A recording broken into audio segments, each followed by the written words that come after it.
Exam তো অবশেষে শেষ হয়ে গেল।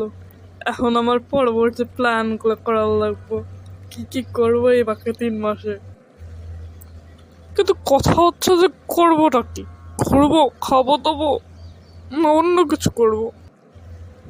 না, আমার শুধু খেলে দিলে চলবে না, আমাকে কিছু করতে হবে। কিন্তু সেটা করবোটা কি?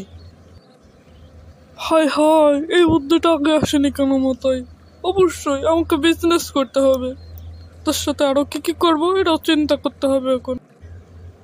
মনে হয় নতুন কিছু শেখাও ভালো, যেমন বিভিন্ন বিষয়ে জ্ঞান অর্জন করলে এখন ভালো হবে। পরে যেহেতু সময়ও পাওয়া যাবে না, আমার মনে হয় এখনই সব ঠিক নেওয়া উচিত। হ্যাঁ, এগুলোই ঠিক আছে।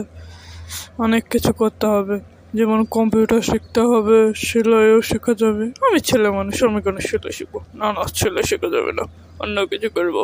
কম্পিউটার শিখবো, ভিডিও এডিটিং শিখবো, এসিও শিখবো, ওয়েব ডিজাইন শিখবো, আর ফ্রিল্যান্সিং শিখবো। তোর টাকা ইনকাম হবে, আমার নতুন কিছু শেখাও হবে। হ্যাঁ, আমার 3 মাসের একদম পারফেক্ট রুটিন, আর কিচ্ছু করা লাগবে না, আমি এগুলোই শিখবো।